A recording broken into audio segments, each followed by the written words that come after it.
Welcome, wonderful leaders.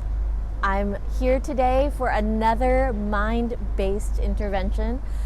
Today, we're going to be talking about the top 5 cognitive biases that impact leadership and their antidotes. At the end, I'm also going to give you a few more, 4 extra ones, with one more antidote there as well. Cognitive biases are part of human psychology. We all have certain ways that brains typically work in human beings that bias us one way or the other. They change the way we perceive the world, they change the way we think about things, they change the way we behave. And if you know about what these are, and you can understand how they play out in your everyday life, you're going to be much better able to handle them in the workplace.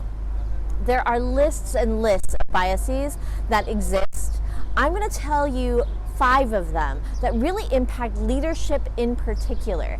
And we'll talk about exactly what they are, what an example of it is, and how do you combat it and do something different.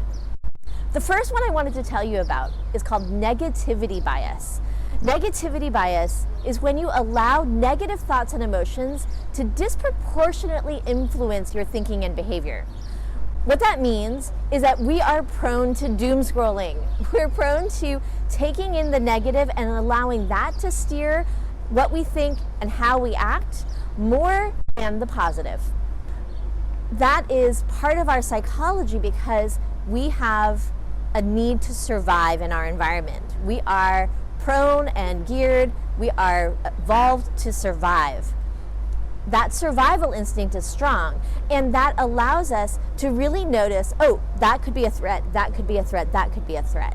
So knowing what's a threat in your environment is a really good survival skill. It's just that in today's day and age, in the modern world, there's not much that's actually a life-threatening threat. So therefore, it's important to help combat that negativity bias with things that bring positivity. Now, I'm not talking about toxic positivity, which is forcing everybody to see the bright side of things. It's okay to allow for the frustration, the fear, the worry to be part of one's life. I'm not saying to deny that. What I am saying is that when you notice yourself falling into a negativity swirl, there are specific things you can do to change that and turn that around. The one that I'm going to recommend as the antidote to negativity bias is gratitude. Gratitude journaling in particular has been shown to, over the course of 6 months, change people's baseline setting of what makes them happy or not. It actually changes how happy you are in the world.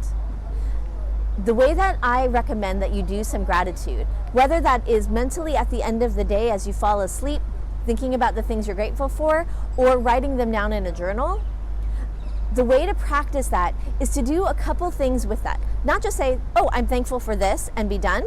Really, it's the what, how, and why. What specifically happened that you are grateful for? How is it that that came to be about?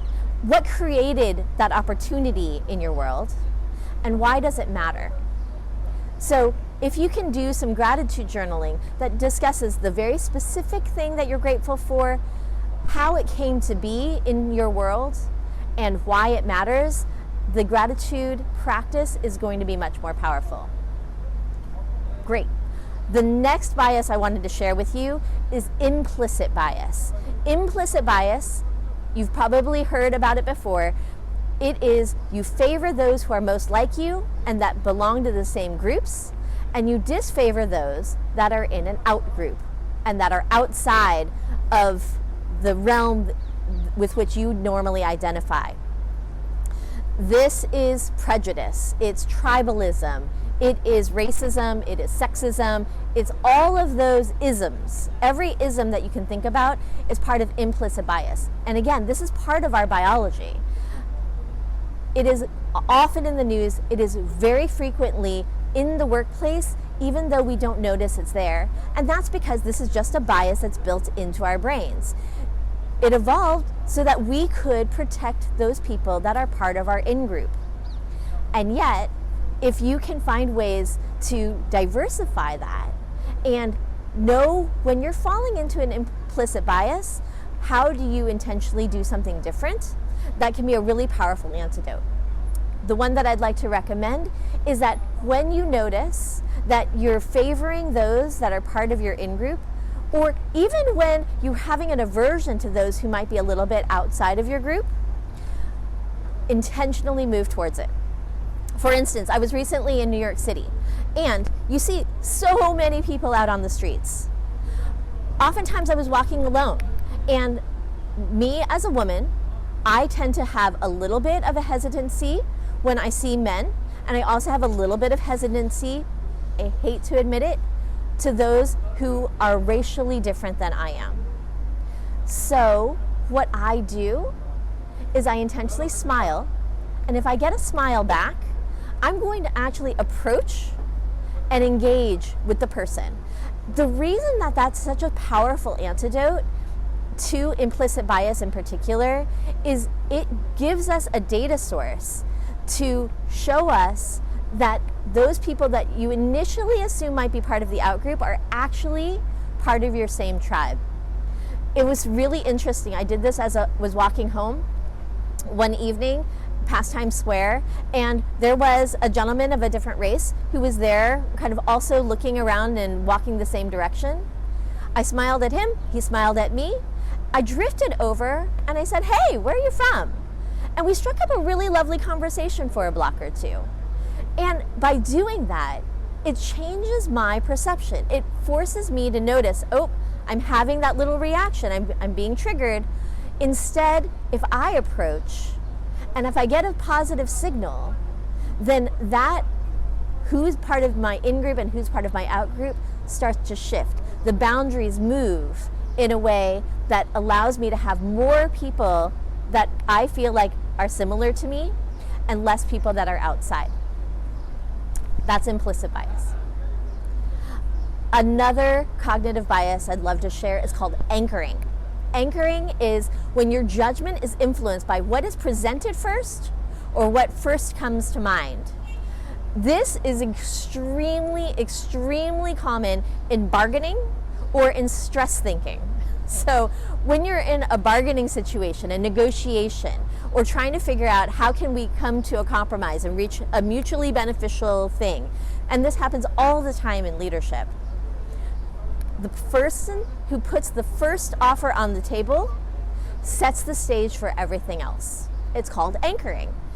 Stress thinking is what happens when you're really stressed out, you're trying to figure out what to do about a certain situation. First thought that comes to your mind, it's really hard to move away from that. Your judgments are really influenced by the first thing that comes to mind or the first thing that's presented. The antidote to anchoring is inquiry.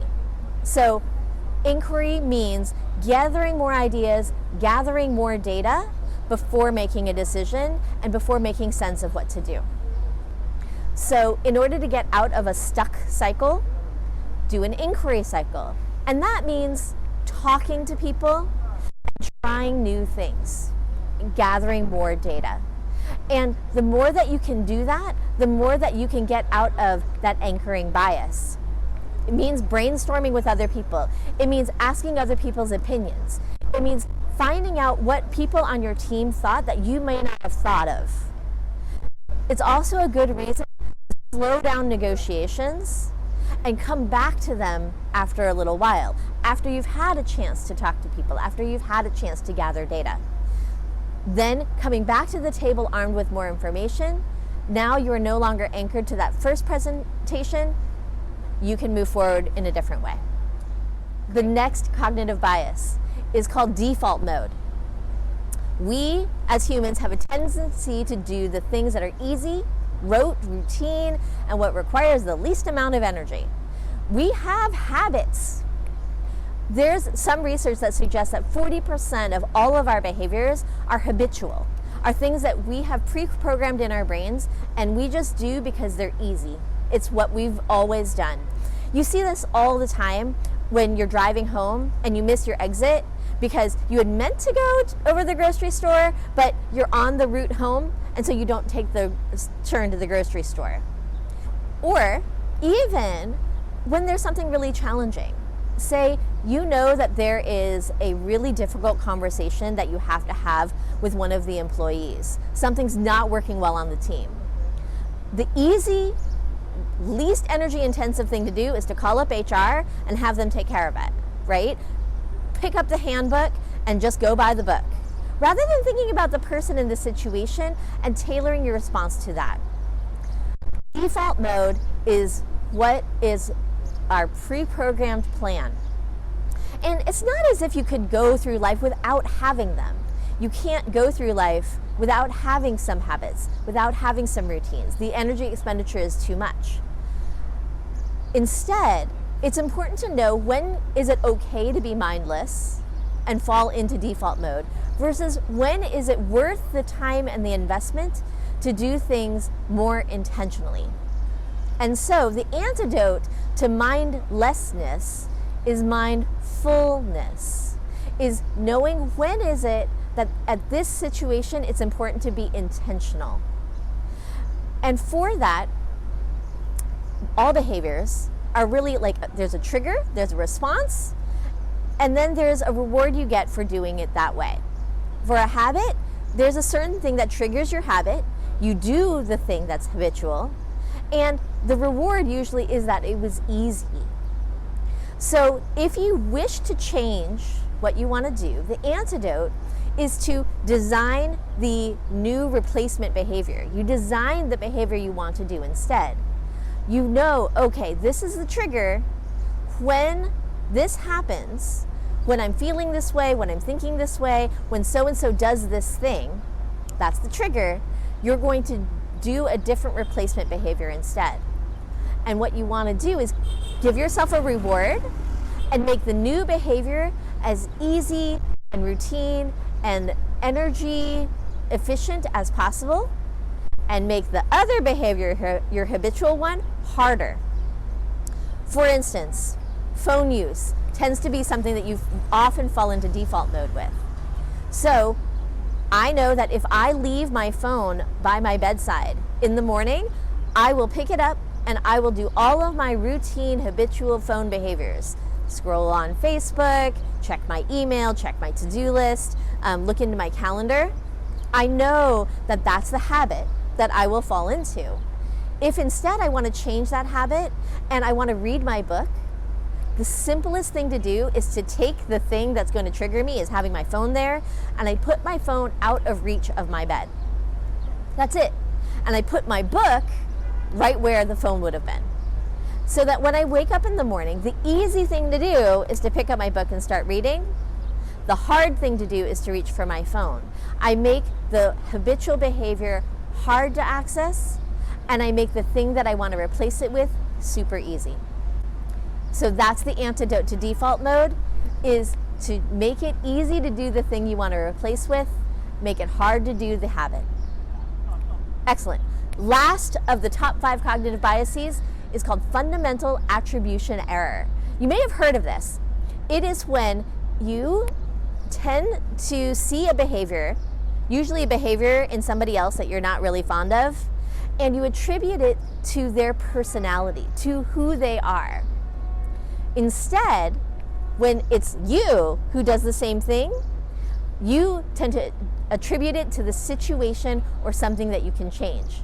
I was telling my daughter about it this morning, and she came up with the perfect example. She says, oh yeah, sometimes I knock over a glass or something on the table. When somebody else does it, I usually say, oh, they must be really clumsy. When I do it, it's because, oh, it was too close to me and I can move it farther away next time. That's the fundamental attribution error. From the mouth of a 9-year-old. I love it. This comes up frequently in a leadership context when you have to give feedback or when you're making judgments upon other people or upon yourself. So when you judge others, when you have a feedback situation, when you're doing an evaluation, really common to see fundamental attribution error. The antidote is to always reaffirm the person and give the specific behavior ways to change. So even for really difficult situations, I was working with a client this week on this topic. And the way to give feedback is to reaffirm the person. Hey, you, Brian, you're good. You're an excellent worker. However, sometimes when you give feedback to others in this way, sometimes when you speak up and speak out, it comes across as bullying to the other person. You, I know, have very little of that in your actual heart. It's just the way it's being perceived. What can we do to fix this situation? So I'm reaffirming who Brian is. I know that he's got a good heart, and he hears that. On the other hand, it's that specific behavior of how you can be outspoken and it can come across as bullying. It's something that is a specific behavior that can be changed, and that I'm inviting him to be part of the solution. So those are the top five cognitive biases for leaders: negativity bias, implicit bias, anchoring, default mode, and fundamental attribution error. Hopefully, with each of these 5, you've thought about, hey, I tend to fall into this one, or I tend to fall into that one. And that's the place where I'd love to invite you to try an experiment. Which of the biases is the one that you tend to fall into most? It's like, oh my God, yeah, that's me. That one. I want you to think about that bias and to practice the antidote sometime this week. In the discussion, if you could share which bias made you go, yeah, oh my goodness, that's me, it'll help us know that we are all normal, because we all fall into all of these biases too. Now, I told you that there was going to be a bonus. A couple more biases that are just really interesting to know about, and one antidote that can hopefully help with all of them. The first bias of these extra bonuses is framing. People are very easily influenced by the context and the delivery. We fall into marketing bias all the time. The way that things are presented to us makes us either want it or not. And the things that are very attractive, that are popular, that have slick marketing, we are influenced by that whether we like it or not. Framing happens all the time. Another one is confirmation bias. You see what you want to see or what you think already. That allows you to discredit information that runs counter to what already is in your head. You want to confirm your existing beliefs. And that happens again inside of our workplaces. There's an idea presented, you think, oh, that's a great idea. And from that point on, all of the other incoming data either confirms your beliefs or you can discredit it. Confirmation bias is a really insidious one. Another one is called sunk cost fallacy, that you cling to those things that have already cost you something. And it could be time, it could be money, it could be emotional investment. All of those things are things that have cost you. It's really hard to give up a project that you've worked really hard on. It's really hard to give up a career and a job, even though you know that it's not healthy for you anymore. Or a relationship. Sunk cost fallacy, it just means that it's hard to let go of things that you've vested in. And the last one is just a really fun one. It's called bike shedding. Like as in a bike shed where you park your bicycle. What it means is that we give disproportionate time and attention and weight to little tiny trivial things if the larger question is really complex or highly specialized. The bike shedding term came into fruition because it was a group of people who were trying to design a nuclear power plant. And a huge amount of time by the entire committee was spent on designing the bike shed that goes on the outside of the power plant for employees to park their bicycles. It's a tiny trivial thing in a really, really complex environment. And the reason that that happens is because we will put our time and attention on something that's easy to understand. When the bigger picture is really complex and requires a lot of specialized expertise, it's harder to engage in that kind of a thing. It's easy to fall prey to the trivial stuff. It happens on everyday things too. You have a big project and you procrastinate with all the tiny little tasks that take over. We do this again all the time. The antidote to all of these is awareness. Notice that it's happening, Notice that you are falling prey to one of these biases and know that you can choose differently. And those are my tips for you this week, wonderful leaders. Thank you so much. May cognitive biases be less of an issue in your lives.